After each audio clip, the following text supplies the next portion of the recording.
जंगल में बिजली कपी की साड़ियों की दुकान थी। कबूतरी की बेटी की शादी थी। उसने अपनी बेटी के लिए साड़ियाँ लेनी थी, मगर उसके पास पैसे नहीं थे। बबली कबूतरी मानो चिड़िया के पास जाती है। मानो बहन, मेरी बेटी की शादी है। मुझे बिजली कवि से साड़ियाँ लेनी है, मगर मेरे पास पैसे नहीं हैं। अब आप ही बिजली कवि से कहें कि कुछ दिनों का उधार कर ले। बबली बहन, आप चिंता ना करें, मेरी बात बिजली कवि जरूर मानेगी। फिर मानो चिड़िया कबूतरी के साथ जाती है। बिजली बहन, अगर कबूतरी बहन पैसे नहीं देगी तो इसकी जगह मैं दूंगी। चिड़िया, मुझे भी कबूतरी पर विश्वास है, लेकिन याद रखना, 1 महीने से ज्यादा उधार नहीं चलेगा। मैं लौटा दूंगी, 1 महीने तक पैसे मैं लौटा दूंगी। फिर बबली कबूतरी बिजली कवि से साड़ी लेकर चली जाती है। ऐसे ही दिन बीत जाते हैं और 1 महीना पूरा हो जाता है। बादल जी, जरा दुकान पर बैठना, मैं कबूतरी से पैसे लेकर आती हूँ। अगर वो पैसे ना दे तो कोई चीज उठाकर ले आना उसके घर से। तुम चिंता नहीं करो, पैसे तो मैं लेकर ही आऊंगी। फिर बिजली कवि कबूतरी के घर जाती है। हाँ भी कबूतरी, 1 महीना गुजर गया, लाओ मेरे पैसे, मैंने अब नया माल लेना है। कवि बहन, क्या बताऊं, बेटी की शादी के बाद ही मेरी तबीयत बहुत खराब हो गई थी। घर में जो कुछ भी था वो सब मेरे इलाज पर लग गया। इलाज पर लगा हो या ना लगा हो, मुझे उससे क्या, मैं तो अपने पैसे लिए बिना यहाँ से नहीं जाने वाली। बबली कबूतरी कवि की बहुत विनती करती है, कर बिजली कवि कहाँ मानने वाली थी। वो तो अपनी बात पर ही डटी रहती है। चिंकी, चिंकी तोती, कहाँ जा रही हो? आओ ना, तुम्हें साड़ी दिखाऊं। बादल, तुम आज यहाँ क्यों बैठे हुए हो? ये काम मर्द पक्षियों का नहीं है। चिंकी, मैं तुम्हें मुफ्त में साड़ी दे दूंगा, जरा मेरी बात तो सुनो। कवि, मैं मुफ्त में नहीं, पैसों से लेने आई हूँ साड़ी। अच्छा दिखाओ। फिर बादल कौवा चिंकी तोती को साड़ियाँ निकाल निकाल कर दिखाता है। देखो तोती, ये लाल रंग की साड़ी बहुत सुंदर है, ये तुम्हारे हरे हरे पंखों पर बहुत सुंदर लगेगी। ऐसा कहते हुए कौवा आहिस्ता आहिस्ता तोती के करीब होता है। नहीं नहीं कवि, मैं तो हरे रंग की ही साड़ी लूंगी। तोती, सच बताऊं तो जो रंग भी तुम पहन लो वो तुम पर बहुत जचेगा। बादल कौवा थोड़ा आगे बढ़ता है और वो तोती के पंख को छूता है। बेशरम, गंदे बूढ़े कौवे, हटो हटो, मुझसे दूर हो जाओ। मैं अभी अपने पति को बताती हूँ। पति जी, कहाँ हैं आप? चिंकी तोती भागी भागी चीकू तोते के पास जाती है और वो जाकर अपने पति को सारी बात बताती है। पति जी, उसने मेरे पंख को छूने की कोशिश की और मेरे साथ उल्टी सीधी बातें भी कर रहा था। मैं देखता हूँ, तुम चुप करो चिंकी, उस बुढ़े को आज मैं नहीं छोड़ूंगा। तोता गुस्से में एक बड़ा डंडा लेता है और कौवे की ओर जाता है। उधर बिजली कवि एक साड़ी के लिए कबूतरी से लड़ रही थी। रहम करो, मुझ पर रहम करो बिजली, इतना जुल्म ना करो। अगर मुझे साड़ी दे ही दी है तो कुछ दिन और निकाल लो, मैं खुद आकर तुम्हारे पैसे दे जाऊंगी। एक बार कहा ना कि मैं पैसे लिए बिना यहाँ से नहीं जाने वाली। रोती हुई बबली कबूतरी मानो चिड़िया के पास जाती है। चिड़िया बहन, वो कभी नहीं मान रही, मुझे कुछ पैसे उधार दे दो, ताकि पैसे मैं उसे देकर अपनी जान छुड़वा लूं। वो तो मेरी बहुत बेइज्जती कर रही है। कबूतरी बहन, आप ये पैसे ले जाएं और ये पैसे उसके मुंह पर मारो, उसे किसी का भी एहसास नहीं है। फिर बबली कबूतरी पैसे लेकर चली जाती है और वो बिजली कवि को दे देती है। कवि क्या जानती थी कि पीछे क्या होने वाला है। जिसे वो दुकान पर बिठा कर गई थी, उसकी वजह से तो उसकी सारी साड़ियाँ खराब होने वाली थी। तभी चीकू तोता भी आ जाता है। बेशरम बुढ़े कौवे, जरा बाहर आ, मैं देखता हूँ तुझे। चा, तेरे जैसे बहुत देखे हैं मैंने। फिर दोनों में लड़ाई शुरू हो जाती है। तोता डंडे से कौवे की खूब पिटाई करता है और कैंची से साड़ियाँ भी काट देता है। तभी सभी पक्षी भी वहाँ इकट्ठे हो जाते हैं और बहुत मुश्किल से उन दोनों की लड़ाई को छुड़वाते हैं। तभी बिजली कौवे भी आ जाती है। अपनी दुकान की सारी साड़ियाँ खराब देखकर बिजली कौवे तो रोने लगती है। हाय हाय, मैं मर गई, मेरी साड़ियाँ। जब ये दूसरों की इज्जत पर नजर रखेगा बुढ़ा कौवा, तो इसके साथ भी ऐसा ही होगा। बादल कौवा बिजली की ओर देखता है और वहाँ से भाग जाता है, क्योंकि वो जानता था कि अब वो बिजली से भी पिटेगा। चिड़िया, इससे तो अच्छा था कि मैं कबूतरी से पैसे ही ना लेने जाती। इस कौवे की वजह से मेरी सारी दुकान ही बर्बाद हो गई। तेज बारिश में बादल कौवा अपने घर के बाहर बैठा हुआ था। ये पक्षी भी बहुत चालाक हो गए हैं। क्या जाता है इनका, अगर एक दाना मुझे दे दिया करे। अब तो जंगल का कोई पक्षी भी मेरा विश्वास नहीं करता। क्या करूं मैं? आज तो भूख भी बहुत लगी है और ऐसी बारिश में अब मैं दाना कहाँ से ढूंढने जाऊंगा। तभी उसे दूर से बंटी कबूतर दाना लेकर आता हुआ दिखाई देता है। ये कबूतर तो मेरा बहुत बड़ा दुश्मन है। ये तो कभी मेरी बातों में नहीं आएगा। तभी कौवे के दिमाग में एक नई शरारत आती है। जैसे ही कबूतर कौवे के पास पहुंचता है, तो बादल कौवा नीचे लेट जाता है और अपनी आंखें बंद करके जोर जोर से हिलने लगता है। कौवे को ऐसा करता हुआ देखकर कबूतर जल्दी से वहां आता है। बादल कौवे, क्या हुआ तुम्हें? लेकिन कौवा कोई जवाब नहीं देता और वैसे ही करने लगता है। बंटी कबूतर थोड़ा सा पानी कौवे के मुंह में डालता है, लेकिन कौवा फिर भी वैसा करना ही जारी रखता है। पता नहीं इसे क्या हो गया है। ऐसा करता हूँ, थोड़ा सा दाना खिलाता हूँ, शायद ये ठीक हो जाए। कौवा जब ये सुनता है, वो तो खुशी से फूल जाता है। फिर कबूतर दाना कौवे को खिला देता है। तभी कौवा भी उठ जाता है। बादल कौवे, मैं तो घबरा ही गया था। तुम्हें क्या हुआ था? तुम्हें क्या बताऊं कबूतर के मुझे क्या मसला है। सभी पक्षी समझते हैं कि मैं बहुत काहिल और सुस्त हूँ, लेकिन कोई ये नहीं जानता कि मुझे कितनी बीमारियाँ हैं। 3-4 रोज से तो मैं कुछ ज्यादा ही बीमार हूँ। बैठे बैठे ही चक्कर आने लगते हैं और मन घबराने लगता है। तुम ही बताओ कबूतर कि ऐसी हालत में मैं कैसे काम करूं।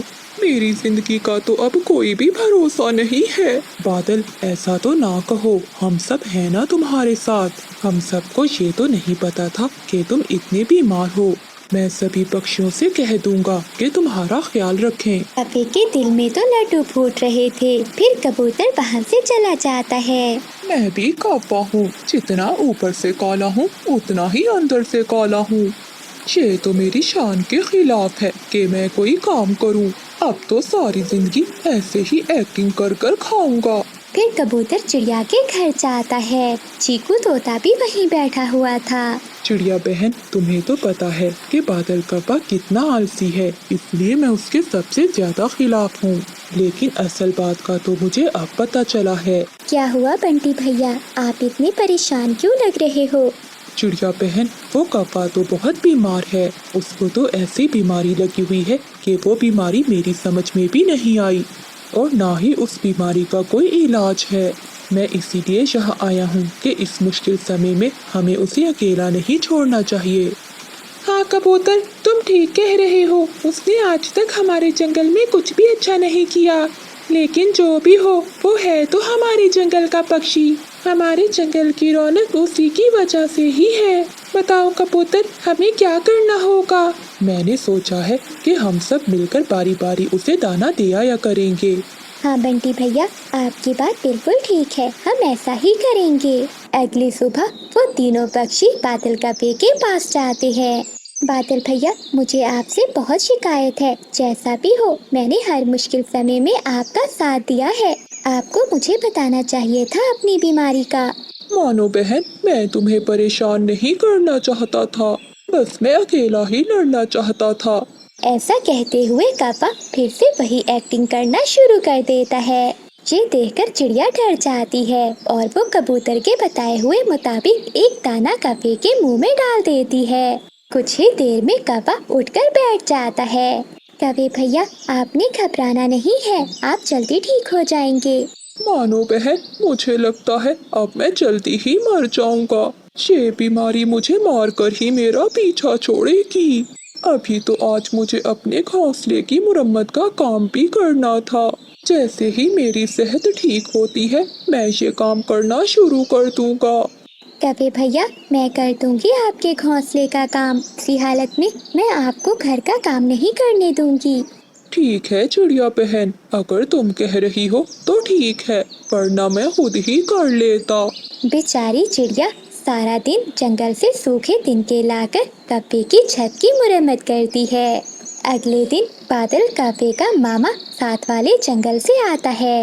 वो देखता है कि सभी पक्षी कौवे की बहुत सेवा कर रहे हैं। पक्षियों के जाते ही उसका मामा बादल कौवे के पास जाता है। भांजे, क्या तुम जंगल के राजा तो नहीं बन गए जो सभी पक्षी तुम्हारी इतनी सेवा कर रहे हैं?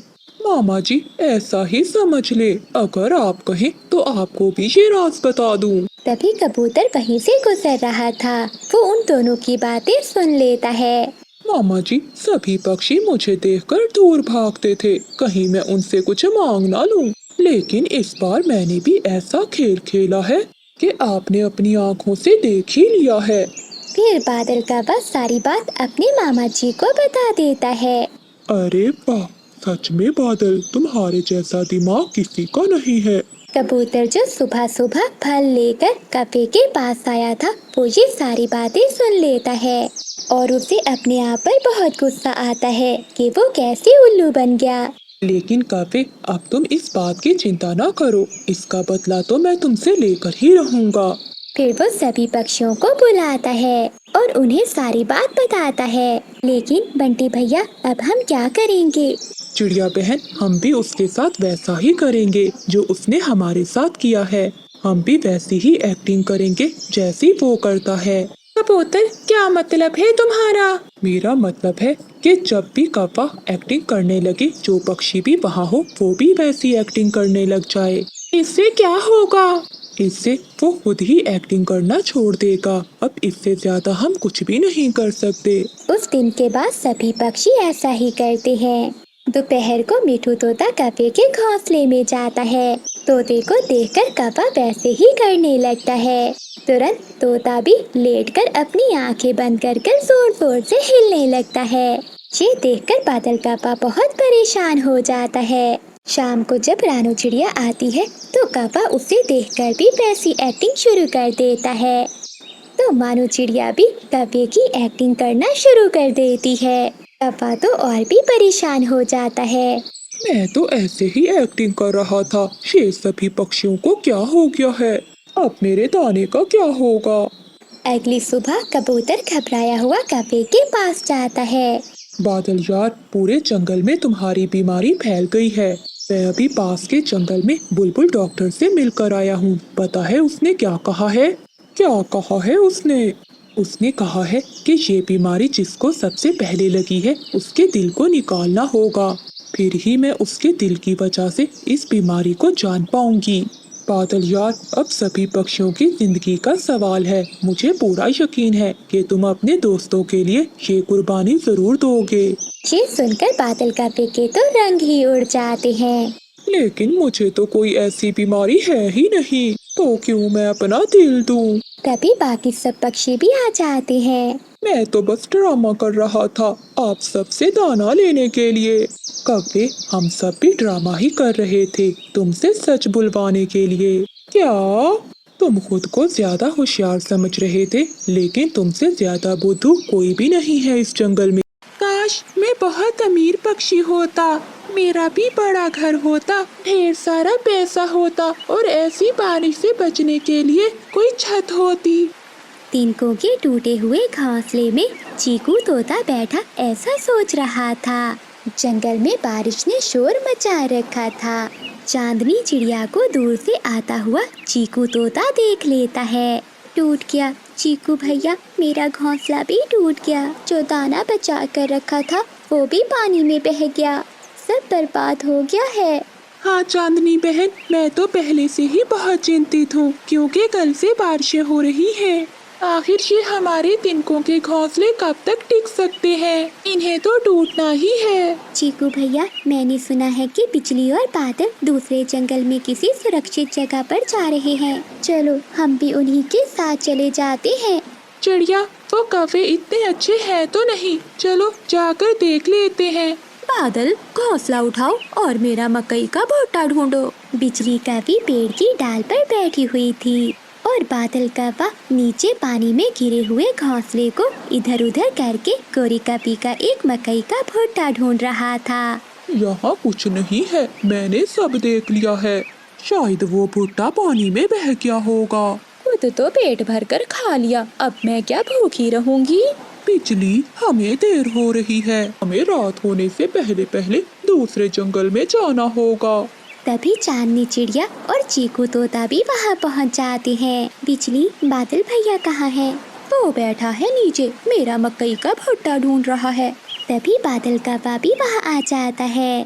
कौवे भैया, मैंने सुना है कि आप दूसरे जंगल में किसी सुरक्षित जगह पर जा रहे हो। हाँ, मैं पिछले महीने गया था वहाँ।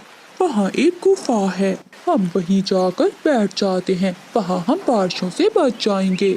हाँ बादल भैया, अगर हम सब एक साथ होंगे तो एक दूसरे की मदद भी कर पाएंगे।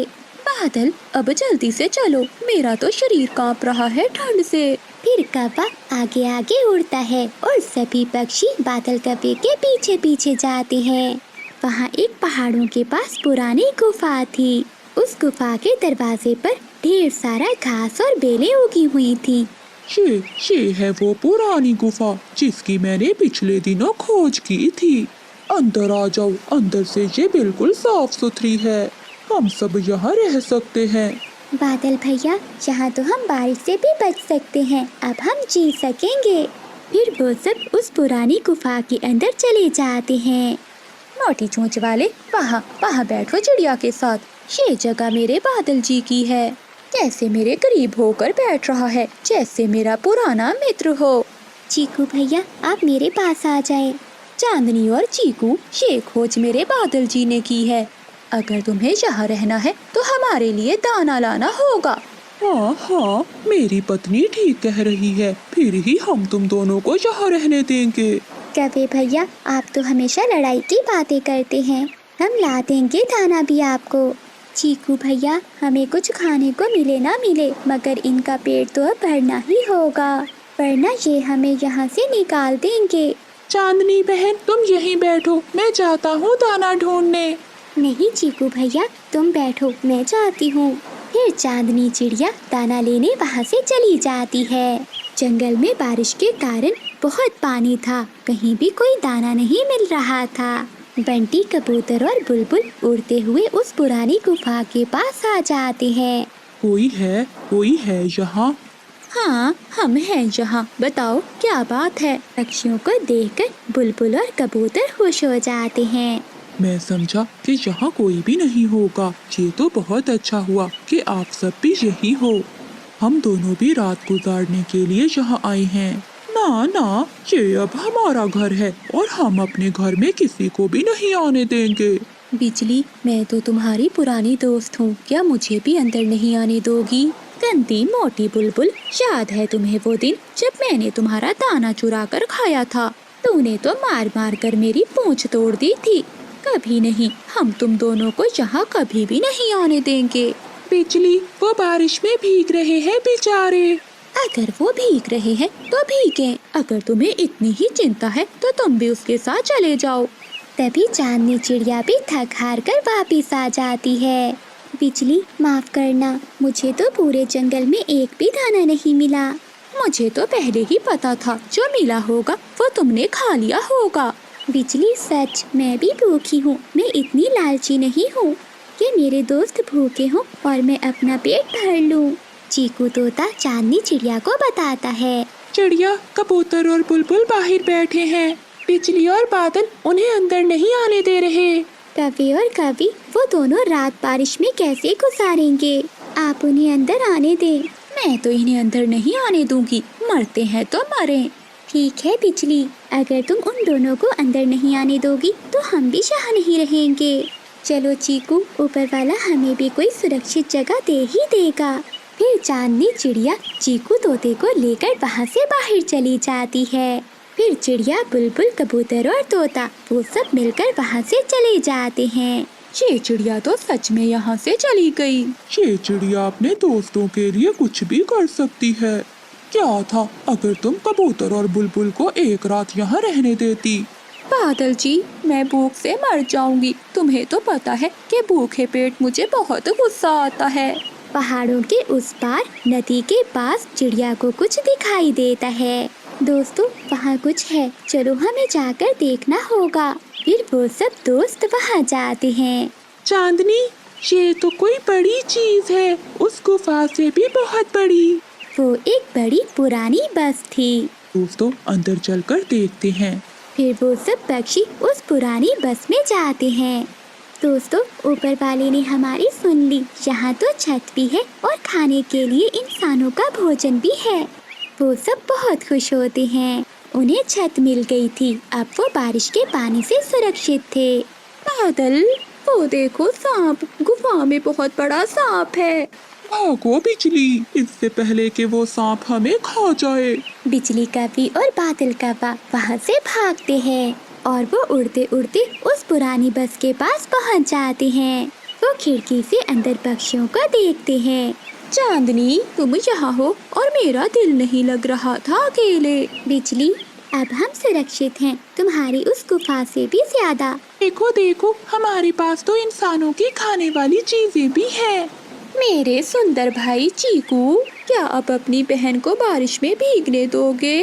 मुझे भी बहुत भूख लगी हुई है। फिर बिजली और बादल भी उस पुरानी बस के अंदर आ जाते हैं और बारिशों के दिन सभी पक्षी सुरक्षित गुजार लेते हैं। तेज बारिश में वो बूढ़ी कवि अपना सामान लिए सागर वाले जंगल से गुजर रही थी। बारिश तो बहुत तेज है। अगर ऐसी बारिश में मैं भीगती रही तो बूढ़ी जान कब तक जिंदा रह सकती हूँ। अब तो मुझे कोई ना कोई आसरा तो ढूंढना ही होगा।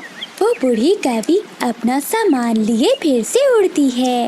बिजली, आज तो रसोई से बहुत अच्छी खुशबू आ रही है। क्या बना रही हो तुम?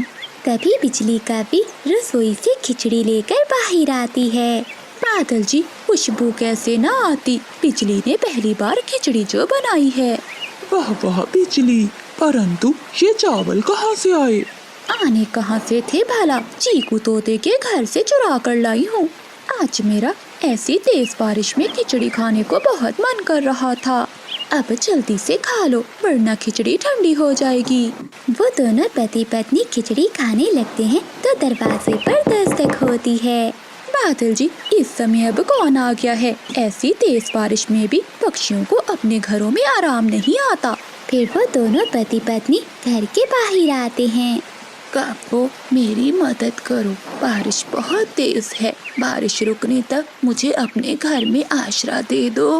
नाना बुढ़िया, हमारा घर तो पहले ही बहुत कमजोर है, हम तुझे अपने घर में नहीं रख सकते। बेटी, मैं तेज बारिश में कबूतर बैठा आम खा रहा था। तभी बिजली कवि भागती भागती वहाँ आती है। कबूतर, कबूतर भैया भागो, शिकारी शिकारी इसी ओर ही आ रहा है। उस शिकारी के बच्चे ने भी अभी आना था। बहुत मुश्किल से मुझे ये मीठा आम मिला था। फल को छोड़ो, अपनी जान बचाओ। अगर जिंदा रहे तो फल और भी मिल जाएंगे। जान है तो जहान है। फिर कबूतर जल्दी में अपना फल वहीं छोड़कर बिजली कवि के साथ उड़ता है। वहीं पास में झाड़ियों के पीछे बादल कौवा छुपा हुआ था। वो जल्दी से निकल कर आता है और वो कबूतर का आम उठाकर वहाँ से भाग जाता है। कबूतर भैया, तुम यहाँ सुरक्षित हो, मैं अब अपने घर जा रही हूँ। क्यों काकी, तुम्हें क्या शिकारी से कोई खतरा नहीं है? नाना, मेरा कौन सा शिकारी कोई अचार डालेगा? तुझे तो पकड़कर कैद कर लेता। इंसान शिकारी कौवों को पिंजरे में कैद नहीं करते। फिर बिजली कवि अपने घर चली जाती है। बिजली, बहुत देर कर दी तुमने आने में। मैं कब से तुम्हारा इंतजार कर रहा था। पक्षियों को उल्लू बनाना कोई आसान काम नहीं है। मैं कबूतर को बहुत दूर छोड़ कर आई हूँ। हो। बिजली, मैं झाड़ियों में छुपा सब देख रहा था। जब तुमने उस कबूतर को शिकारी के आने का बताया तो वो रोने लग गया था। हाँ बादल जी, मेरे झूठ को कबूतर ने सच माना और अपना फल छोड़कर वहाँ से मेरे साथ भाग गया। वो दोनों चालाक कौवे कबूतर से छीना हुआ वो मीठा फल खाते हैं और अपने चालाक होने पर घमंड करते हैं। बारिश भी रुक जाती है, कबूतर चिड़िया के पास जाता है। चिड़िया बहन, आज तो मैं बच गया। आज जंगल में शिकारी आया हुआ था। अगर मुझे बिजली ना बताती तो वो शिकारी मुझे आज पकड़कर ले जाता। लेकिन कबूतर भैया, आज तो जंगल में कोई शिकारी नहीं आया। तोता तो आज दूसरे जंगल से आया है। अगर जंगल में कोई शिकारी आता तो वो सबसे पहले मुझे ही आकर बताता। तो फिर चिड़िया बहन, कवि ने मुझसे झूठ क्यों बोला? कबूतर भैया, ये तो मैं नहीं जानती, लेकिन शिकारी नहीं था। दूसरे दिन मानो चिड़िया और उसका पड़ोसी तोता दोनों एक साथ जंगल से भोजन लेने जाते हैं। वो दोनों अमरूद के पेड़ से अमरूद तोड़ते हैं। चिड़िया बहन, एक अमरूद मैं खाऊंगा और एक मेरी पत्नी। चीकू भैया, मैंने भी अपने और अपने बच्चों के लिए अमरूद ले लिए हैं। चलो अब घर चलते हैं। मानो चिड़िया और चीकू तोता वो अमरूद लेकर वहाँ से उड़ते हैं। रास्ते में बादल कौवा बैठा हुआ था। बादल कौवा उन दोनों के पास फल देखकर सोचता है, किसी तरह से मैं इन दोनों से ये फल ले लूं तो मेरी पत्नी खुश हो जाएगी। ऐसा सोचते हुए बादल कौवा उन दोनों को आवाज देता है, मानो मानो बहन, जरा इधर आओ, मेरी बात सुनो। बादल कौवे की आवाज सुनकर वो दोनों नीचे आते हैं। क्या बात है कौवे, बताओ। चिड़िया बहन, तुम दोनों ये अपने अमरूद फेंक दो। मैंने कल देखा था कि भूरा चील उस अमरूद के पेड़ पर स्प्रे कर रहा था ताकि जो पक्षी भी ये अमरूद खाए वो मर जाए और फिर वो अपने साथ ले जाकर उनका शोरबा बनाकर पिए। कौवे, तुम ठीक ही कह रहे हो। मुझे भी आज वो पेड़ कुछ मुरझाया सा लग रहा था। मैं नहीं लेकर जाऊंगी ये जहर वाले अमरूद। ठीक है चिड़िया बहन, चलो हम मैदान की ओर जाते हैं। ऐसे जहरीले अमरूद मैं भी नहीं लेकर जाऊंगा। वो दोनों दोस्त अपने अमरूद वहीं छोड़कर मैदान की ओर चले जाते हैं। बादल कौवा उन दोनों को दूर तक जाता हुआ देखता रहता है। जब वो दोनों दूर चले जाते हैं तो बादल कौवा वो अमरूद उठा लेता है और अपने घर की ओर चला जाता है। बिजली, हो, बिजली कहाँ हो तुम? देखो तुम्हारा पति क्या लाया है तुम्हारे लिए। बादल जी, अमरूद अमरूद तो मुझे बहुत पसंद है। ये तुम कहाँ से लाए हो? बिजली, आज मैंने चिड़िया और तोते को उल्लू बनाया और उन दोनों से ये अमरूद हथिया कर ले आया। मेरा पति, मेरा सुंदर पति कितना ख्याल रखता है अपनी पत्नी का। फिर वो दोनों पति पत्नी मजे मजे से अमरूद खाते हैं। ऐसे ही कई दिन गुजर जाते हैं। अब रोज वो कौवे किसी न किसी पक्षी को उल्लू बनाकर उनसे उनका भोजन छीन लेते थे। एक दिन नदी के किनारे बूढ़ी कौवी एक पिज़्ज़े का टुकड़ा खा रही थी। लगता है ये बुढ़िया पिज़्ज़े का टुकड़ा जरूर इंसानों की बस्ती से लेकर आई होगी। मुझे भी खाना है। फिर बिजली कौवी बूढ़ी कौवी के पास जाती है। माँ जी, भागो यहाँ से, आपकी जान को खतरा है। क्या बेटी, मेरी जान को भला किससे खतरा होगा? माँ जी, एक भूखी चील इसी और ही आ रही है। वो आपको पकड़ कर ले जाएगी। जल्दी से अपनी जान बचाओ। बूढ़ी कौवी डर जाती है और वो पिज़्ज़े का टुकड़ा वहीं छोड़कर भाग जाती है। बिजली कौवी भूखी थी। वो पिज़्ज़े का टुकड़ा उठाती है और मजे मजे से खाने लगती है। उधर सुनहरी चील की बेटी भी आज पिज़्ज़ा खाने की जिद कर रही थी। मम्मा, मुझे पिज़्ज़ा खाना है, मुझे पिज़्ज़ा ही खाना है। अरे बेटी, वो तो इंसानों का भोजन है। भला मुझे जंगल में कहाँ से पिज़्ज़ा मिलेगा? मम्मा, मैं खाऊंगी तो पिज़्ज़ा ही खाऊंगी, वरना मैं कुछ भी नहीं खाऊंगी। अच्छा बेटी, चुप कर जाओ, मैं जाती हूँ। शायद मुझे इंसानों की बस्ती से पिज़्ज़े का टुकड़ा मिल जाए।